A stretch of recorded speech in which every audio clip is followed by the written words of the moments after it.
Well, I wanted to begin by thanking the organizers and the scientific committee for inviting me here.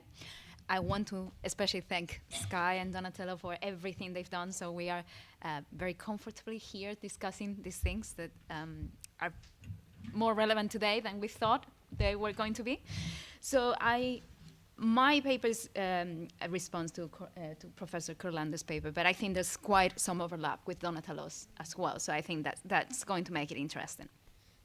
So as Eric has mentioned during the Stanford seminar, Juan Linz actually highlighted the geographical variation of fascist movements, particularly the lesser prominence of Romanticism in Italian fascism and Francoism, whose nationalism he saw as more pragmatic. Moreover, he argued, and I quote, essentially, there is a disillusionment with religion in its traditional, organized, institutionalized form. And in this sense, the failure of fascism in the Latin countries or the difficulties it found in Spain are to be explained by the strength of the religious resistance to fascism because of the secular element involved in this, which I think is important, end of quote. So I will come back to the latter point, but for now, let's focus on the first. While the contributors to the Stanford seminar highlighted the importance of comparison when analyzing fascism, the conversation, we've noted, inevitably gravitated then, as it often does now, back to Germany. However, it is important to resist the temptation to almost forcefully identify elements from German National Socialism in other fascisms, which risk an ahistorical reading of fascism. In this sense, while I find the argument that romantic notions of race and space help distinguish fascist nationalism from liberal nationalism quite convincing in the case of Germany, I am not so sure that it can be extrapolated to fascism as a whole. Is Romanticism equally influential in other fascisms? And does this influence always present itself around notions of race and space? So this does not mean that I fully agree with Linz. Rather, I believe that there were romantic elements that permeated fascist nationalism, but not necessarily Romanticism as a whole or romantic notions of space. For example, José Antonio Primo de Rivera, one of Falange's founders, considered that while for some, the fatherland was a spatial geographic tradition, for others like himself, it was the physical manifestation of a destiny. Romantic historicism was here more important than romantic notions of space. This historicism, with its rejection of the Enlightenment and the foreign, contained a desire to return to an idealized past, one that preceded the perceived decadence of the nation in its current form, what Roger Griffin has termed palingenetic ultranationalism, as we have been quoting over and over. So I believe that we can locate one of the key elements in which Romanticism influences fascism here, not just in romantic historicism, but in the mobilizing myth and the voluntarism that powers it. And to do so, we need to recall George Sorel's influence on the origins of fascism. Sorel's understanding of the myth as a mobilizing force, and I quote, a means of acting in the present, as well as his conception of violence as a creationary force that gives birth to a new moral and a new man, are common, I believe, to all fascisms in one way or another. Sorel's myth looks to prompt a ricorso, a return to a more primitive condition. In the case of fascism, one in which the vitalism of the nation can be rekindled. The mobilizing myth, be that in Sorel's case, it was the general strike. For fascists in Spain, it was Catholic kings. This myth, in any case, has to be taken as a whole. It is not there to be dissected or understood. The palingenetic myth is there to prompt action, and as such, its voluntary embrace must be irrational, must be primordial. The same embrace of irrationality lies behind Sorel's creationary conception of violence and war, which prompts a generous, he said, it prompts a generous devotion to a goal, which brings out the best in men and regenerates society. It is no coincidence that the most romantic and Sorelian of the Falange's founders, Ramiro Ledesma Ramos, recommended Reflections on Violence as essential reading in every single issue of the Hons Weekly. It was this call to action, combined with José Antonio Primo de Rivera's conception of Falangism as a way of life and a belief in the restoration of the authentic Spain, that attracted many among the youth to the Falange. More interestingly, most of them were minors who chose to serve in the most violent sections of the party. This embrace of mission and action was imbued by the same irrationalism flaunted by Sorel. So I am not saying that it was necessary to have read Sorel to become fascist. That's not what I'm saying. Rather that these conceptions, this idea, this myth, clearly influenced and permeated fascism. As Mosse himself highlighted, and this has been quoted several times already, fascism was everywhere an attitude toward life based upon a national mystique which might vary from nation to nation. Yet, while fascism encouraged activism, he noted, this coexisted with an effort to tame it. The Spanish fascist Ramiro Ledesma Ramos had already spelled this out in the early 1930s, when he wrote that in the state born out of the revolution, the same vitalist violence that had made it possible would have to comply with the highest values and essence of the fatherland. And this was what Francoism did with the Falangist violence, which the emerging regime was already trying to tame towards the end of the Spanish Civil War. The myth, however, would remain, waiting to be reactivated if the need ever arose again.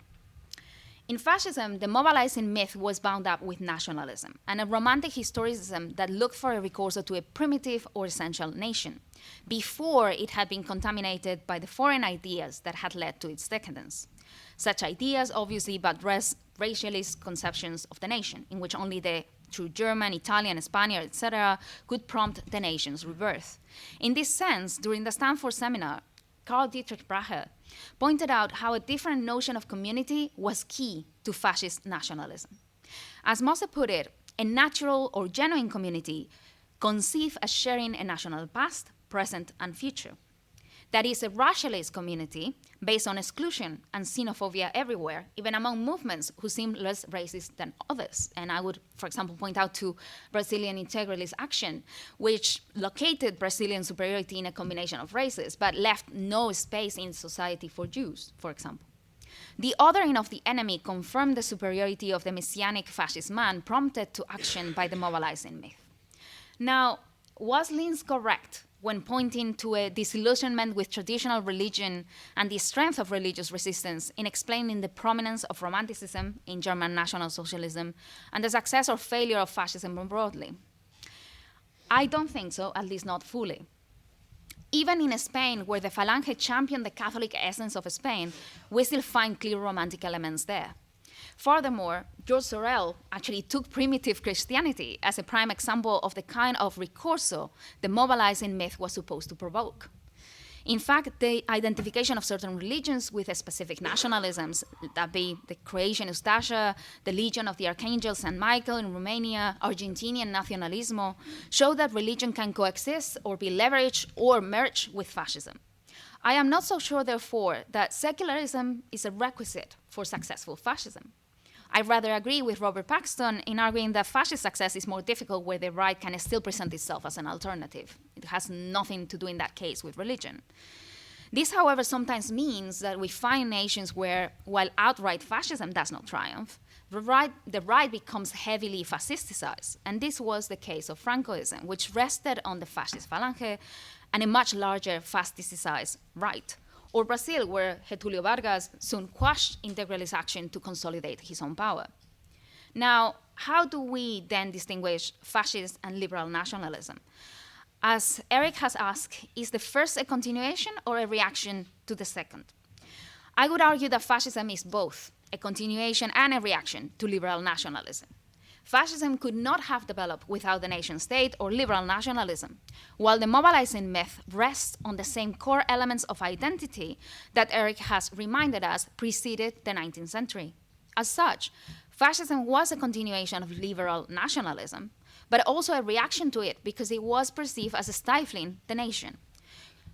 Consequently, fascist nationalism rejected, among other things, a rule-based international order which it only accepted opportunistically.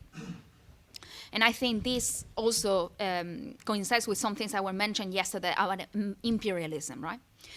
I am not so sure, however, that fascist imperialism's desire to pursue a contiguous geo-body is essential in telling these two nationalisms apart.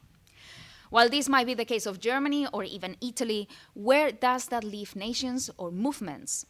that aimed to recover an extra European empire instead of directing their aggressive revisionism towards their neighbors. Does this make them less fascist or not fascist at all? Or is it a question of degree? Is Spanish fascism, for example, where some phalanges, actually in some phalanges quarters, there were dreams of annexing Portugal and recover at the same time recovering the American colonies. And this would obviously certainly confirm Eric's point about this contiguous geobody. However, this was not mainstream among phalanges, and it was only considered by Franco opportunistically in 1940 at the high point of phalanges neo-imperialism. In fact, in the end, Francoist Spain pragmatically decided that eventual recognition of their political and cultural hegemony over their ex-colonies and not imperial restoration was the way to go. In this way, it would be, as Eric said, maybe a less aggressive imperialism, although in this case I would argue just because of lack of means and opportunity. It was not less aggressive because it didn't want to be. Moreover, this calculated choice was deployed to highlight Spain's value as a desirable partner.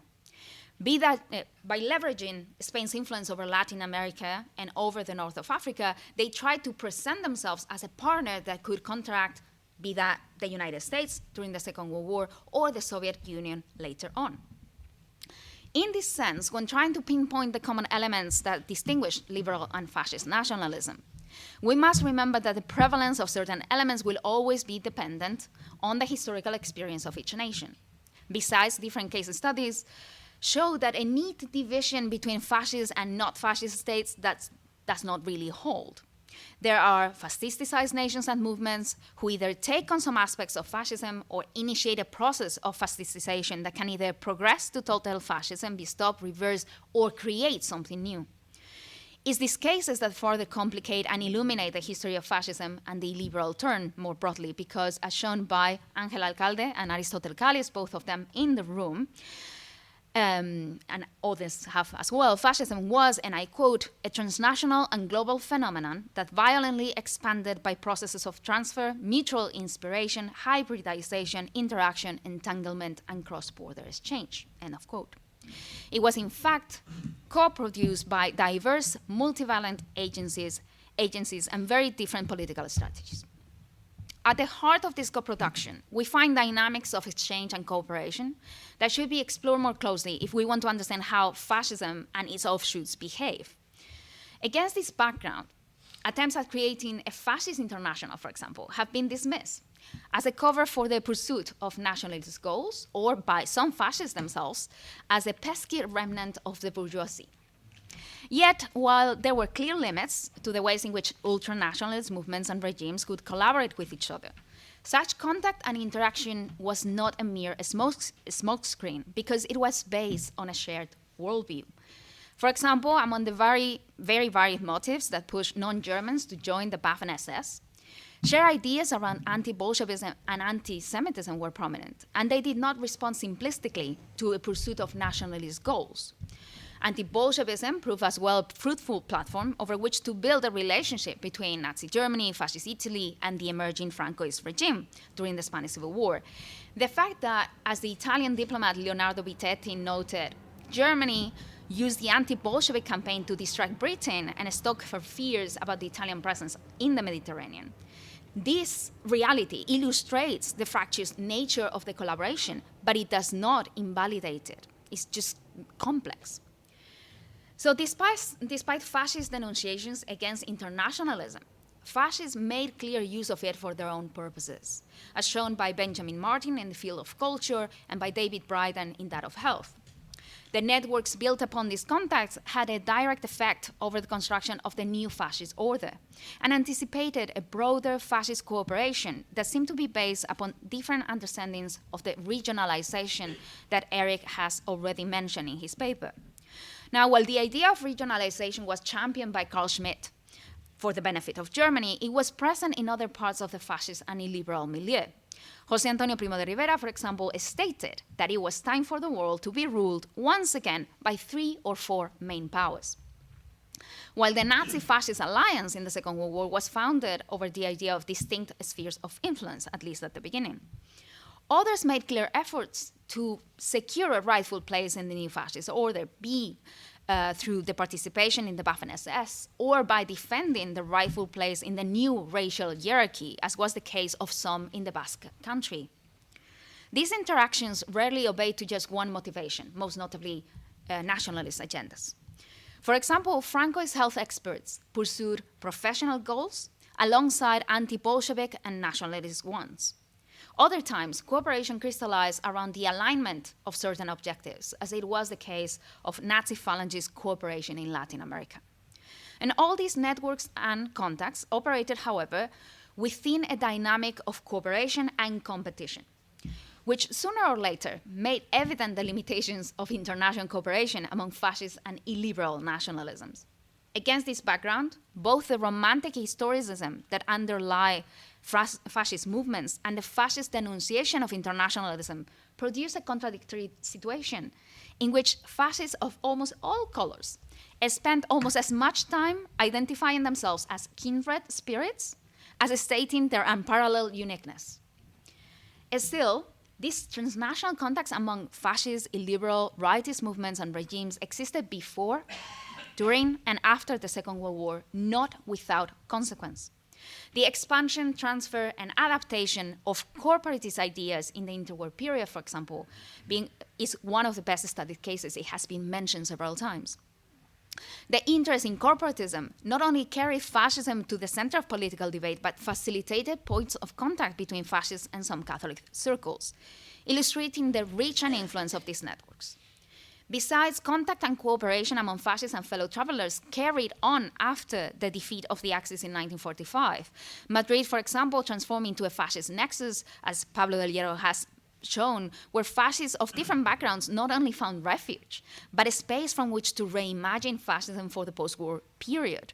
While in 1961, the remnants of European fascist organizations signed a declaration of mutual assistance for the construction of a fascist Europe in Venice in 1961.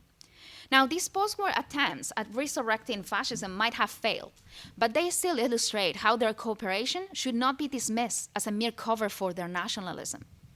The centrality of nationalism to their worldview should not obscure influential and consequential instances of cooperation. Even more so when some have recently highlighted that, and I quote, "the most dangerous hallmark of neo-fascism is the global scope of its organizing," end of quote. So to what extent will we be able to trace some of these contacts and practices to earlier fascist networks, which we had disregarded as failures? In any case, exploring the ways in which ultranationalist movements and regimes collaborated with each other showcases the networks created by the liberal right, which ideas were particularly popular among them, and the ways in which these contacts and shared experiences co-created fascism or influenced other movements. So to conclude, I agree with Eric in distinguishing fascist nationalism from other nationalisms by trying to locate the irrational within fascism. Romanticism here is key, particularly romantic historicism and romantic conceptions of race. But I believe that fascist irrationality can more precisely be located in Sorel's influence over the movement, more specifically in his conceptions of the myth as a means to act in the present and creationary violence.